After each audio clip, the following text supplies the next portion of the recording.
কোরআনের সাথে আমাদের বর্তমান যে সম্পর্ক, নামাজের মধ্যে আনুষ্ঠানিক দুই একটা সূরা পড়া, ফজরের নামাজ যে ইমাম সাহেবরা পড়ায়, এই নামাজের মধ্যে কেউ লম্বা কেরাত পড়ে না, ছোট্ট ছোট্ট কেরাত দিয়ে ফজর নামাজ পড়ানো হয়। কথা ঠিক না বেঠিক? অথচ সাহাবায়ে কেরাম, ইমাম ছিলেন আবু বকর, ইমাম ছিলেন ওমর ইবনে খাত্তাব, ইমাম ছিলেন হযরত উসমান, হযরত আলী, যিনি খলিফাতুল মুসলিমিন, যিনি আমিরুল মুমিনিন, তিনি মুসলমানদের ফজরের নামাজের ইমামতি তিনি করতেন। তিনি সুললিত কণ্ঠে, প্রজ্ঞার কণ্ঠে, ইমানের কণ্ঠ দিয়ে তিনি কোরআন তেলাওয়াত করতেন। আর পীন পতন নীরবতার ভিতর দিয়ে হাজার হাজার সাহাবায়ে কেরাম সেই কোরআনের আয়াতকে শ্রবণ করতেন এবং সেখান থেকে তারা তাদের রুহানিয়ত অর্জন করতেন। আগামী দিনের পথ চলা, আগামী দিনের পথ চলার আলো সেখান থেকে তারা গ্রহণ করতেন। কোরআনের সাথে আমাদের যেই গতানুগতিক সম্পর্ক, আরো খারাপ কথা হলো আমাদের এই সমাজের বেদাতি যারা রয়েছে দুই প্রকার। কিছু হলো একেবারে মনে প্রাণে সচেতন বেদাতি, আর কিছু হলো অবচৈতনিক বেদাতি, নিজে জানেই না যে বেদাতের মধ্যে রয়েছে। আমাদের মা বাবা, চাচা, খালা, ফুফুয়ারা, আমার পরিবার সবাই চিরে বাংলাদেশ একটা একবারে কট্টরপন্থী, একেবারে মৌলবাদী পরিবার আমাদের পরিবার। কিন্তু আপনি অবাক হবেন, আমাদের পরিবারের একটু বাইরে গেলেই, আমার দাদার ভাইদের পরিবারে গেলেই এই ডান দিকে বেদাত, বাম দিকে বেদাত, সামনে বেদাত, পিছনে বেদাত। আমার ফুফুতো ভাই বোনদের মধ্যে, চাচাতো ভাই বোনদের মধ্যে, আমার বাবার চাচাতো বোন যারা আমার ফুফুরা রয়েছেন, এদের মধ্যে আছেন নাউজুবিল্লাহ যারা বেদাতের নেতৃত্ব দেন চট্টগ্রামে। মহিলাদের সালা দুনিয়ার প্রতিষ্ঠা করেন আমি অত ফুফুরা শুনলে তো রাগ করবেন, যাই হোক আমার কথা তো শব্দ ভাইরাল হয়ে যায়। আমি তাদেরকে ফিরে আসতে দাওয়াত দিচ্ছি, আমি তাদেরকে, যেখানে আমাদের পরিবারের এই অবস্থা, বেশি দূরে যাওয়ার দরকার নাই। আমাদের ঘরের একটু হয়তো আমার পরিবার, আমার আপন চাচাতো ভাই বোনরা হয়তো অনেকেই ঠিক আছেন, কিন্তু একটু আশেপাশে গেলেই আমাদের বংশের বিশাল অংশ জুড়ে এরা বেদাতে লিপ্ত রয়েছে। এরা হলো এই সমাজের মূলধারা, সমাজের সাধারণ নাগরিক, সমাজের মধ্যবিত্ত উচ্চবিত্ত নাগরিক। এদের মধ্যে যারা বেদাত করেন এরা হলো অবচৈতনিক বেদাত। ওরা জেনে শুনে করেন না, না বুঝেই তারা সেটা দিন শরীয়ত মনে করে থাকে। আমরা এই সমাজকে পরিপূর্ণ বেদাত মুক্ত করতে পারি নাই। এই সচেতন বেদাতি হোক কিংবা অবচৈতনিক বেদাতি হোক, তারা তো কোরআন চর্চার একটা রূপ খাড়া করেছে আমাদের সামনে, সেটা হলো কবরে গিয়ে কোরআন শরীফ পাঠ করা, খতমে সবিদা করা। আর একটা জিনিস আমরা করে থাকি, কেরাত মাহফিল করা এবং কেরাত মাহফিলের প্রতিযোগিতা করা। আমার ভাইয়েরা, আজকে আমার আলোচনার বিষয় হলো সাহাবায়ে কেরাম। আল্লাহ পাক সুবহানাহু ওয়া তাআলা কোরআনে কারীমে বিশেষভাবে দুটি দলের কথা বারবার বলেছেন। একটা দল হলো যাদেরকে আল্লাহ পাক বলেছেন রাদিয়াল্লাহু আনহুম ওয়া রাদু আনহু, যে আল্লাহ তাদের ব্যাপারে সন্তুষ্ট, তারাও আল্লাহর ব্যাপারে সন্তুষ্ট। আল্লাহ পাক তাদেরকে উপাধি দিয়েছেন উলাইকা হুমুস সাদিকুন, তারা সত্যবাদী। আরো বিভিন্ন প্রশংসা দিয়ে আল্লাহ পাক তাদেরকে ভূষিত করেছেন। সাথে সাথে আল্লাহ পাক আরেকটা দলের কথা বলেছেন, যাদেরকে বলা হয় মুনাফিকিন। কোরআনে কারীমে ব্যাপকভাবে এই মুনাফিকদের কথা বলা হয়েছে। আমি ১৫০০ বছরের কোরআনকে একটু টেনে ১৫০০ বছর পর নিয়ে আসতে চাই, এটাই আমার মাহফিলের লক্ষ্য উদ্দেশ্য। আমি সব জায়গায় বোঝানোর চেষ্টা করি এইভাবে, যদিও হয়তো মানুষ আমার কথা নিতে পারে কিনা আমি জানি না। আমি চাই বর্তমান সমাজ রাষ্ট্রের আমাদের যেই রোগ এবং ব্যাধি তৈরি হয়েছে, এই রোগ এবং ব্যাধিকে কোরআনের আলো দিয়ে সেটা চিকিৎসা করার জন্য। কারণ বর্তমান জমানায় যত সংকট, এমন কোন সংকট নাই যেগুলো কোরআনে কারীম আমাদের জন্য উল্লেখ করে যায় নাই। আমার ভাইয়েরা, কোরআনের সাথে সাহাবায়ে কেরামদের যে সম্পর্কটা ছিল, এই সম্পর্ক ছিল দার্শনিক সম্পর্ক, চেতনার সম্পর্ক, আবেগের সম্পর্ক, বিপ্লবাত্মক সম্পর্ক, সংগ্রামী সম্পর্ক। যখন কোন সাহাবীর সামনে কোরআনের কোন আয়াত পাঠ করা হলে সাহাবায়ে কেরাম সেখান থেকে সর্বপ্রথম আকীদার মোটিভেশন গ্রহণ করতেন, এই কোরআনের আয়াতের মেসেজ বার্তা গ্রহণ করতেন। তার দার্শনিক বয়ান নেওয়ার চেষ্টা করতেন, তার বিপ্লবী হুকুম নেওয়ার চেষ্টা করতেন, তারপরে গিয়ে তারা সেটা দিয়ে নামাজ পড়তেন। পরে আউযু বিল্লাহি মিনাশ শাইতানির রাজীম আফালা ইয়াতাদাব্বারুনাল কুরআন আম আলা কুলুবিন আকফালুহা। কাফেরদের ব্যাপারে আল্লাহ পাক বলেছেন, তারা কি কোরআন নিয়ে গবেষণা করে না, নাকি তাদের অন্তরে তালা পড়ে গেছে? আল্লাহর নবী বলেছেন, আল্লাহর নবীর ভাষায় কোরআন বলেছে, ওয়াকাল আর রাসূল ইয়া রাব্বি ইন্না কওমি ইত্তাখাযু হাযাল কুরআন মাহজুরা। কিয়ামতের দিন আমাদের নবী কাফেরদের বিরুদ্ধে বিচার দিবেন আল্লাহর কাছে, হে রব, আমি এই কোরআনকে নিয়ে মক্কার কুরাইশদের কাছে এসেছিলাম, আরবের কাছে এসেছিলাম। ইয়া রাব্বি ইন্না কওমি ইত্তাখাযু হাযাল কুরআন মাহজুরা। তারা কিন্তু এই তোমার কোরআনকে তার প্রত্যাখ্যান করেছে। কোরআনে কারীম আল্লাহ পাক বলেন, ওয়া ইয়াওমা ইয়া'আদ্দু যালিমু আলা ইয়াদাইহি ইয়াকুলু ইয়া লাইতানি ইত্তাখাযতু মা'আর রাসূলি সাবিলা ইয়া ওয়াইলাতা লাইতানি লাম আত্তাখিজ ফুলানান খালিলা। কিয়ামতের দিন মানুষের অবস্থা এমন হবে, সকল সেদিন বলা হয় ইয়াউমুত তাগাবুন। আত-তাগাবুন নামে কোরআন কারীমে সূরা আছে। কোরআনে কারীমে আল্লাহ পাক কিয়ামতের দিনকে বলেছেন সেদিন লোকসানের দিন, মানুষের লোকসানের দিন। ইয়াউমুল হাসরাত, কিয়ামতের দিনকে বলা হয় আফসোসের দিন। ইয়াউমুল হাসরাতি, আফসোসের দিন। কিয়ামতের দিন অনেক নাম আছে। ওই দিন মানুষ কি করবে? ইয়া'আদ্দু যালিমু আলা ইয়াদাইহি। ইয়া'আদ্দু বলা হয় সে দাঁত দিয়ে নিজের আঙ্গুলকে কামড়িয়ে কামড়িয়ে খেয়ে ফেলবে, আফসোস করবে এরকম। ইয়াকুলু ইয়া লাইতানি ইত্তাখাযতু মা'আর রাসূলি সাবিলা।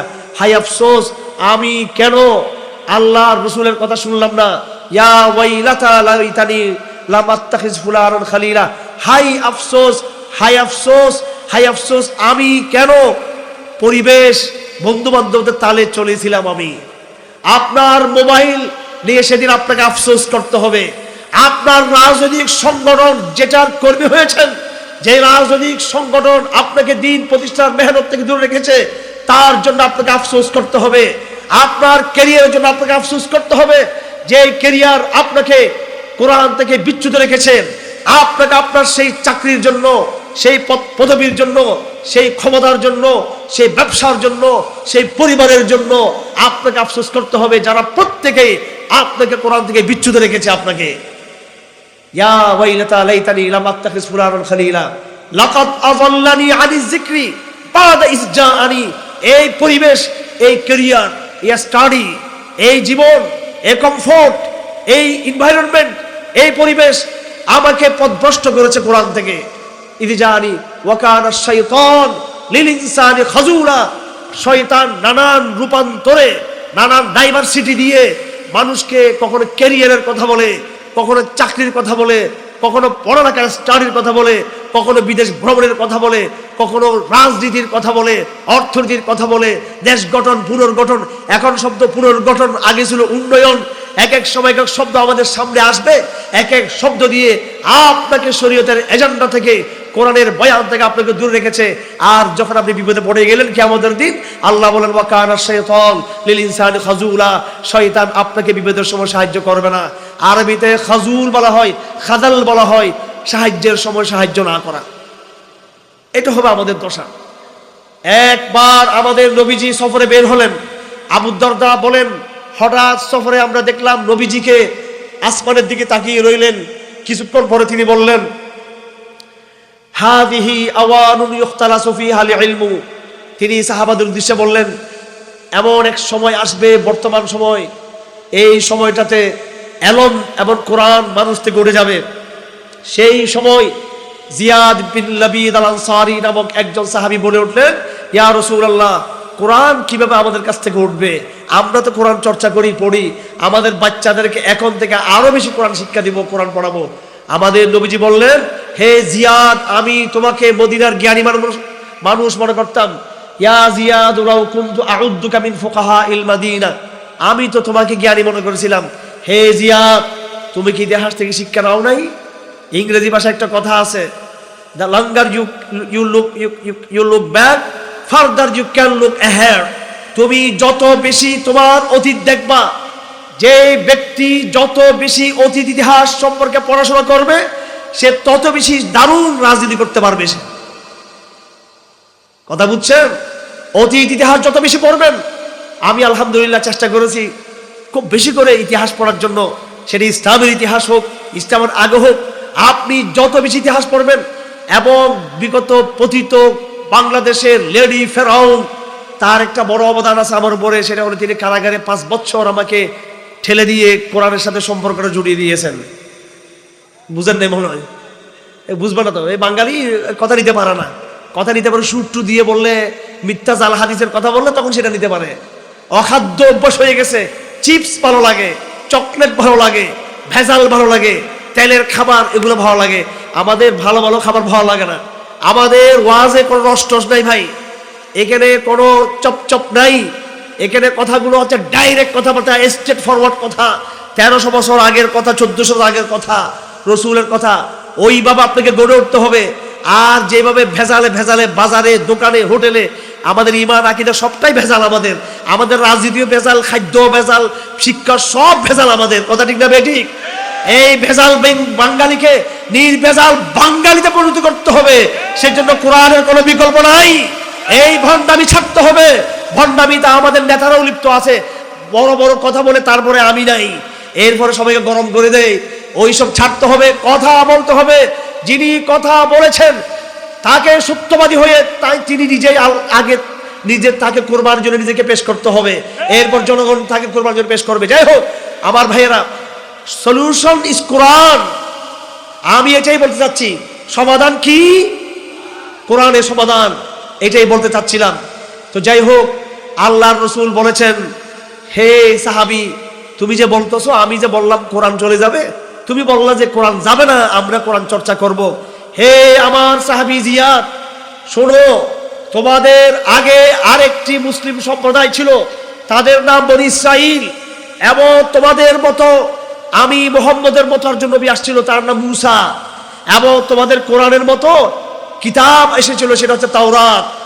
আমাদের নবীজির পরে সবচেয়ে বড় নবী হলেন কে? মুসা আলাইহিস সালাম। কোরআনের পরে সবচেয়ে বড় ধর্মীয় গ্রন্থের নাম কি? তাওরাত। এবং মুসলমানদের পরে সবচেয়ে শিক্ষিত মুসলিম সম্প্রদায় হলো বনী ইসরাইল। বনী ইসরাইল মুসলমান ছিল। বনী ইসরাইলের হাতে আসমানি কিতাব ছিল। বনী ইসরাইলের হাতে মুসার মতো, হারুনের মতো, দাউদের মতো, সুলাইমানের মতো, ওজাইরের মতো, ইউসা বিন নূনের মতো অসংখ্য অসংখ্য নবী বনী ইসরাইলের মধ্যে ছিল। কিন্তু শেষ পর্যন্ত এই বনী ইসরাইল তাওরাতকে বিকৃত করেছে, ইসলামকে বিকৃত করেছে, ধর্মচ্যুত হয়েছে, নষ্ট ভ্রষ্ট অভিশপ্ত হয়েছে এই বনী ইসরাইল।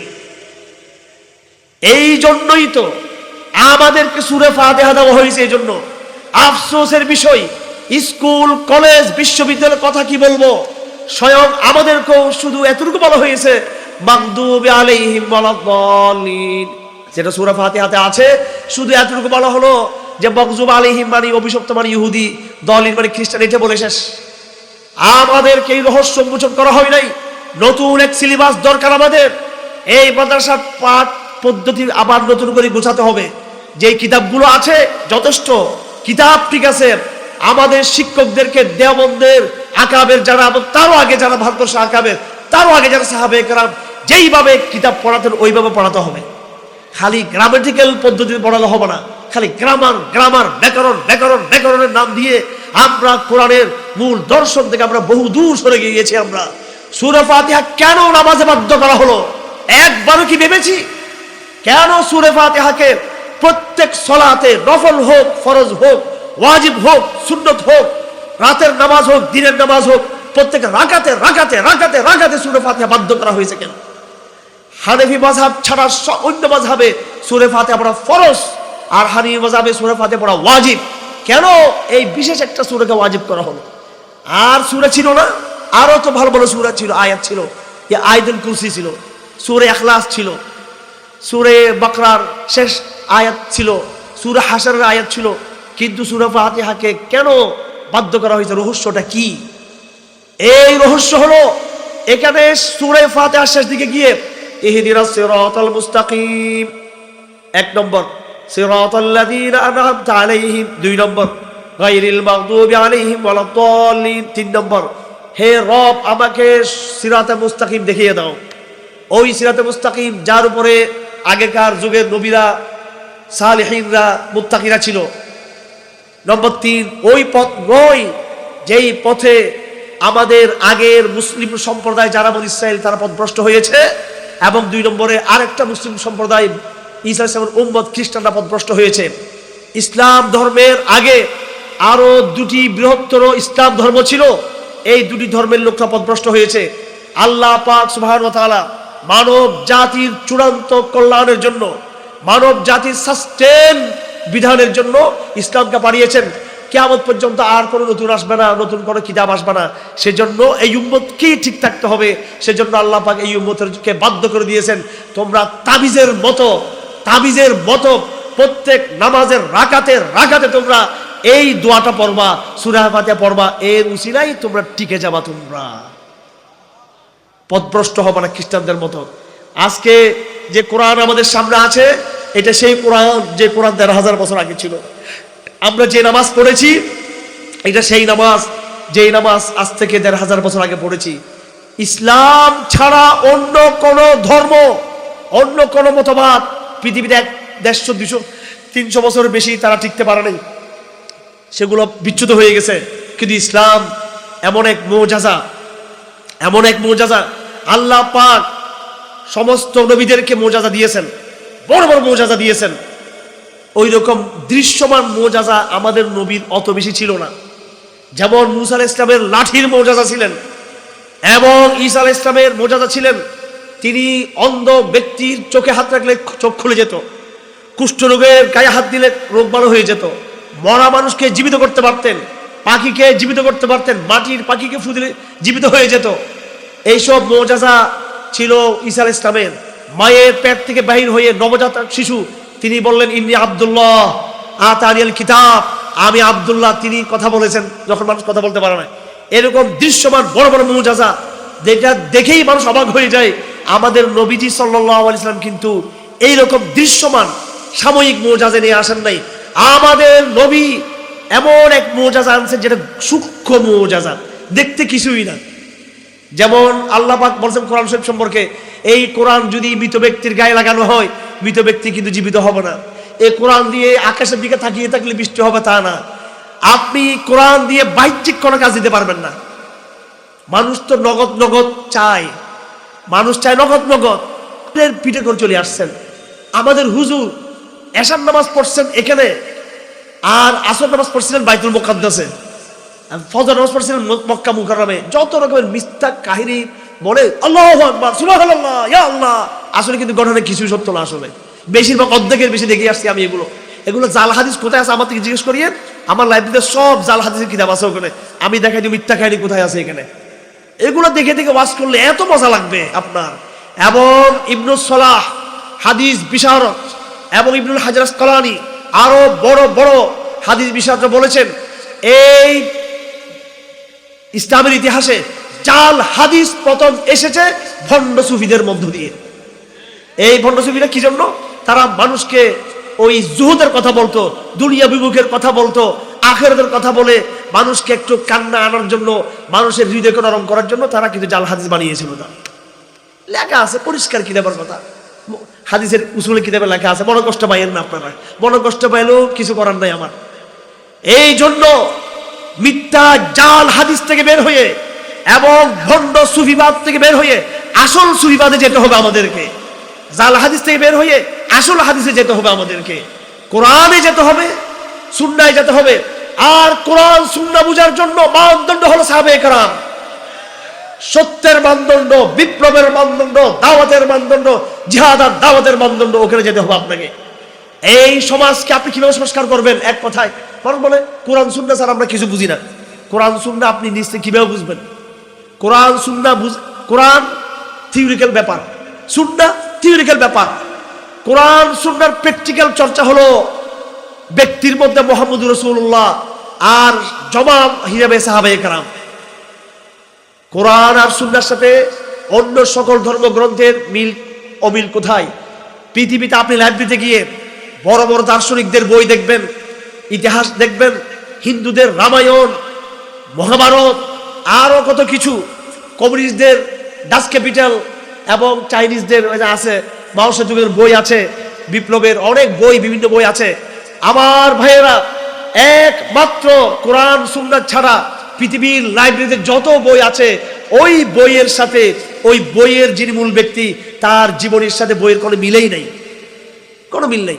কিন্তু কোরআন সুন্নাহ এমন এক জিনিস, আপনি পরিপূর্ণ এই কোরআনের বাস্তবায়ন আমাদের নবীজির মধ্যে আমরা পাচ্ছি। আমরা কোরআনে যেটা আছে জিহাদ, সে জিহাদ নবীর প্র্যাকটিক্যাল জীবনে।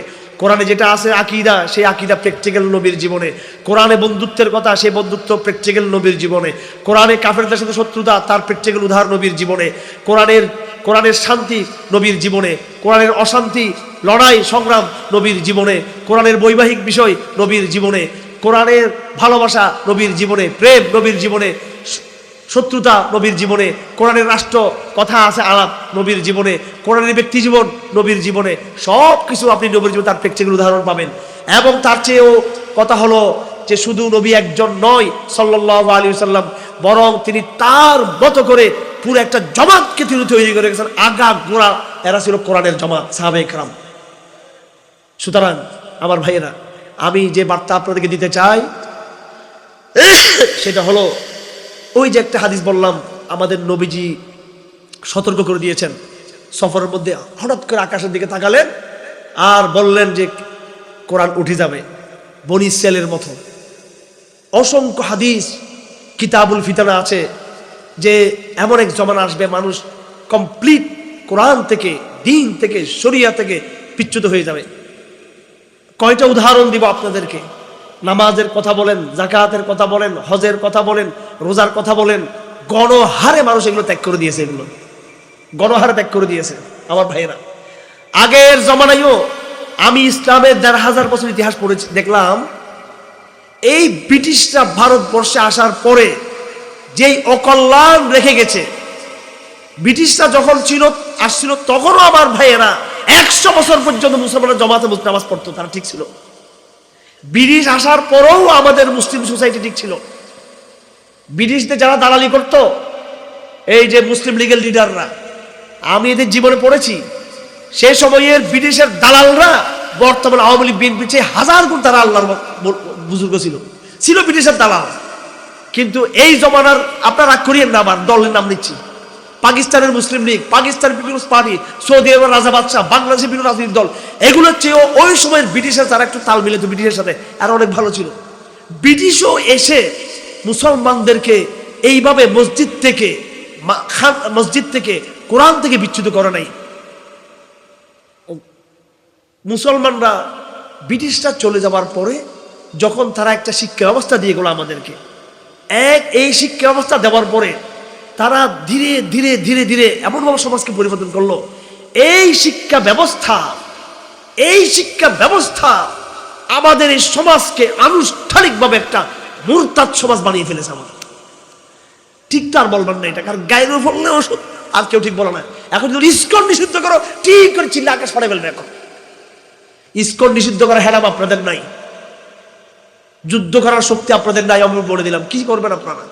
কিছু করতে পারবেন না। নিজেরা কোরআনকে ধরেন, নিজেরা কোরআনকে, আমি আগে বলেছি, একটা আপনাদের বড় কষ্ট দিব আজকে, আপনাদের সে হারাম নাই। বর্মার আর এখানে কয়েক বছর আগে 10 লাখ মুসলমানকে বিতাড়িত করে বাংলার মাটিতে পাঠিয়ে দিয়েছে। কি করতে পারছেন আপনারা? হিন্দুস্তান যুদ্ধ করলে আপনারা কিছু করতে পারবেন না আমার ভাইয়েরা, কারণ আমরা একটা মুনাফিক সমাজে বসবাস করি।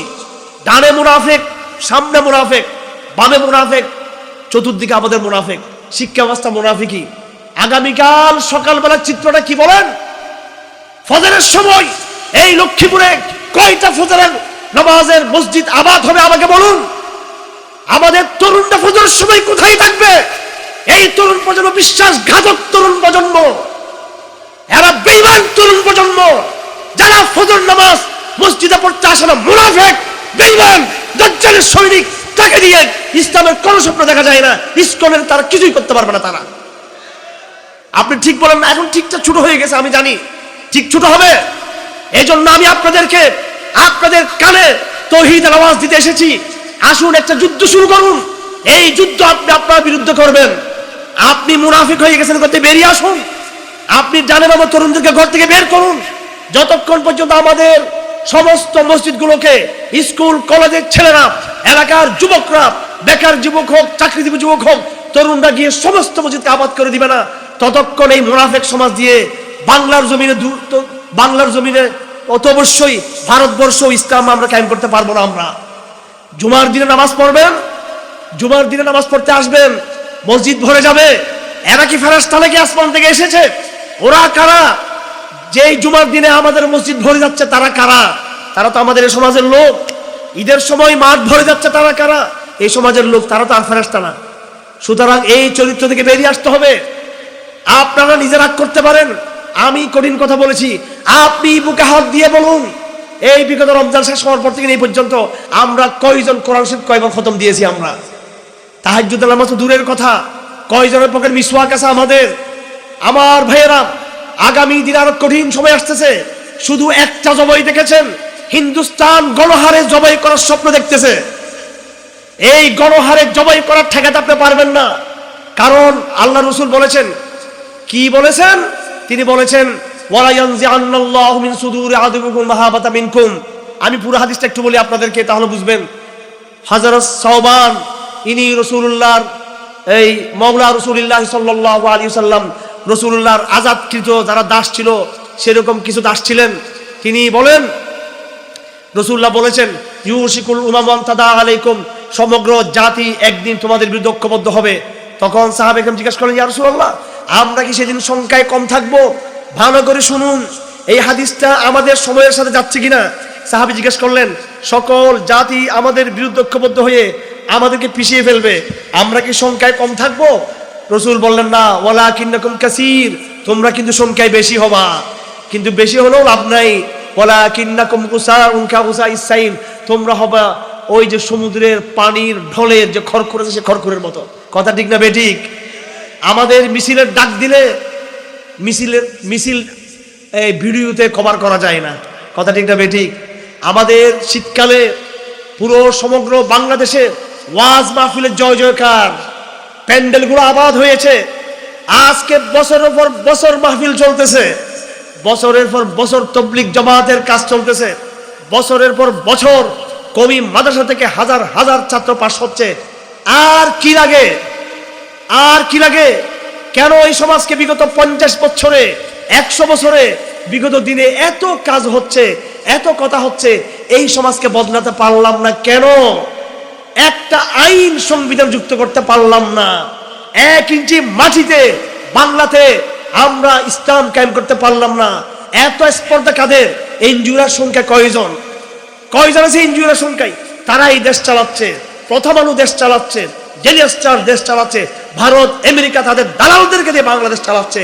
কেন আপনি পারতেছেন না? যেহেতু আপনার মধ্যে সে ইমানের শক্তি নাই, সে আমলের শক্তি নাই। আপনি প্যান্ডেল জমায়েত হয়েছেন, কাল সকালে আপনি ফজর নামাজ পড়তে যাবেন না, এই জন্য আপনি হেরে যাচ্ছেন। আপনার সাথে কোরআনের সম্পর্ক নেই। আমি আগেই বলেছি, কোরআনের সাথে আমাদের যে ফরমাল সম্পর্ক কিন্তু বেরিয়ে আসতে হবে। সাহাবায়ে কেরাম কোরআনের আয়াত শুনে এই আয়াত কবরে নিয়ে যাবে চিন্তা করেন নাই, এই আয়াত পড়ে ঈসা আলাইহিস সালামের কথা চিন্তা করেন নাই। এমনকি এই আয়াত যেটা আসমান থেকে নাযিল হয়েছে এটা দিয়ে তার নামাজের কথাও চিন্তা করেন নাই। আগে চিন্তা করছেন এই আয়াতের মধ্যে আমার জন্য কি বিধান রয়েছে, আমি আগে প্র্যাকটিক্যাল সেই বিধানকে বাস্তবায়ন করব। এই আয়াতের মধ্যে আকীদার কি বয়ান আছে, সে বয়ানকে দার্শনিকভাবে আমার মাথার মধ্যে ঢুকাবো। সাহাবায়ে কেরাম কোরআনের আয়াতকে নিজের মাথায় মগজে নিয়ে আসছেন, তারপরে গিয়ে নামাজের মধ্যে সেটা তারা তেলাওয়াত করেছেন। আমরা কোরআন নিয়ে কোনো গবেষণাই করি না। আমার ভাইয়েরা, আসুন আমরা বাংলাদেশে একটা গণবিপ্লবের ডাক দিচ্ছি। সেই বিপ্লব শুরু হবে আমার ভিতর থেকে, আপনাদের ভিতর থেকে। আমাদের নিজেদের বিরুদ্ধে, নিজেদের সত্তার বিরুদ্ধে, নিজেদের শরীরের বিরুদ্ধে, নিজেদের বিরুদ্ধে, নিজের পরিবারের বিরুদ্ধে সেই কোরআনের বিপ্লব শুরু করতে হবে। আগে ঘরে ঘরে কোরআনের চর্চা বাড়াতে হবে, নিজেকে কোরআনের দিকে ফিরে আসতে হবে, এই শপথ নিতে হবে। আজকের প্যান্ডেল থেকে আমরা শুধু একটা কথার শপথ দিয়ে বের হব যে আমরা আজ থেকে নতুন মুসলমান হব, আমরা আজ থেকে কোরআনকে ধারণ করে আমরা চলবো। এই শপথ দিয়ে আমাদের এখান থেকে বের হব। যদি এমন শপথ নিতে পারি তখন আমি সাহাবী হতে পারি। আর যদি শুধু ওয়াজ করলাম, কেমন লাগলো, হুজুরের বক্তৃতা শুনলাম, গর্জন, ঠিক ঠিক বললাম, এমনি বেরি হয়ে গেলাম, কোরআনের সাথে আমার সম্পর্ক নাই, ফজরের মসজিদে আসলাম না, তাহলে কিন্তু আমরা নেফাক নিয়ে বের হলাম এখান থেকে। আমি ব্যক্তিগতভাবে আমার অবস্থান স্পষ্ট করতে চাই, আমরা কিছু দায়ী আছি, আমরা অর্থের জন্য অথবা আমরা শুধু কথার জন্য কথা বলি না। আসলে এই সমাজকে আগামী 1 দশকের ভিতরে, আগামী 10 থেকে 20 বছরের ভিতরে এই পুরো বাঙালি সমাজকে পরিপূর্ণভাবে একটা তৌহিদের সমাজ হিসেবে আমরা দেখতে চাই। আমরা এই পুরো বাঙালি সমাজকে আগামী 10-20 বছর পরে একটা মানুষ নেই আশেপাশে যে হেল্প করবে। আচ্ছা যাই হোক, ওটা 2 ফিট 3 ফুট দূরে এতগুলো খাদেম আছে কেন আছে আল্লাহ জানে। আচ্ছা যাই হোক, আমার ভাইয়েরা, আপনাদেরকে বলি না, আমার খাদেম এদেরকে বলছি, গাড়িতে 5-7 জন আছে। আচ্ছা আমার ভাইয়েরা, আগামী 1 দশকের ভিতরে এখন কি আওয়ামী লীগের গুন্ডারা আছে স্কুল কলেজে? এখন তৌহিদের কাজ করতে সমস্যা কি এখন? সুতরাং আপনাদের কাজ ইসকন নিষিদ্ধ হওয়া, ওইটা সেটা, রাজনীতি কখন হবে, নির্বাচন কখন হবে, এটা আপনার কি? নির্বাচন হলো কি না হলো কি আপনার? আগামী নির্বাচনে কি ইসলামকে একবারে হুবত কায়েম হয়ে যাবে ইসলামের? ওইসব রাখেন, ওইসব কথাগুলো মাথার থেকে রাখেন। আপনি চিন্তা করেন, এই সমাজকে বদলানোর কথা চিন্তা করেন, প্রত্যেকটা স্কুলকে পরিবর্তনের চেষ্টা করেন। প্রত্যেকটা স্কুল, কলেজ, বিশ্ববিদ্যালয়ে নামাজ বাধ্যতামূলক হতে হবে এখন থেকে। ছাত্রদেরকে আন্দোলনের ডাক দিচ্ছি আমি, যে আমরা নামাজ আনুষ্ঠানিকভাবে, প্রাতিষ্ঠানিকভাবে, একদম সরকারি নির্দেশে প্রত্যেকটা শিক্ষালয়ে নামাজের ব্যবস্থা করতে হবে। জোহরের নামাজ, আসরের নামাজ, যতক্ষণ ক্লাস চলে। কথা ঠিক কিনা? প্রত্যেকটা স্কুলে বাধ্য হবে, প্রত্যেকটা মুসলিম এসে অন্তত সে হিজাব করবে বা নেকাব করবে। আমি আরো একটু নরম করে দিচ্ছি, আবার আমার একটা ফতোয়া দিয়েন না, কারণ এই প্রগতিশীল মেয়েদেরকে তো আমরা বোরকা পরাতে পারবো না। শুনেন, চুল ঢাকা রাখা কিন্তু ফরজ, কি? আর মুখ ঢাকা এটা ওয়াজিব। ওয়াজিবটা না মানলেও ফরজটা মানতে বাধ্য করতে হবে মুসলমান মেয়েদেরকে। এদের চুল ঢাকা রাখতে হবে এদেরকে। আগামী 10 বছর আসুন, আমরা এমনভাবে দাওয়াতের কাজ করি। আমি বলছি না আপনাদেরকে চাপ সৃষ্টি করার জন্য, কালকে গিয়ে যুদ্ধ লাগে এই মেয়েরা, এটা বলতেছি না আমি, এটা আপনার দরকারও নেই। এটা একটা প্রগতিশীল সমাজ, মুনাফেক সমাজ, সেকুলার সমাজ, এখানে আপনাকে দাওয়া অ্যাপ্রোচ করতে হবে। আমি পরিষ্কার বলে দিচ্ছি, আমার বক্তব্য থেকে এমন কোনো মেসেজ দিবেন না জোরপূর্বক কেউকে কিছু দেওয়া। জোর আমরা করব, ওই মোদির গলায় গিয়ে জোর করবো আমরা ইনশাআল্লাহ। জায়গা মতো আমাদের জোর। নিজের ঘরে তো ইংনে বুঝে ঠিক করতে পারবো, আমি আমার বোনকে ঠিক করতে পারবো না, আমার ভাইকে পারবো না। আমরা স্কুল, কলেজ, বিশ্ববিদ্যালয়কে পরিবর্তন করতে পারবো তো ইনশাআল্লাহ।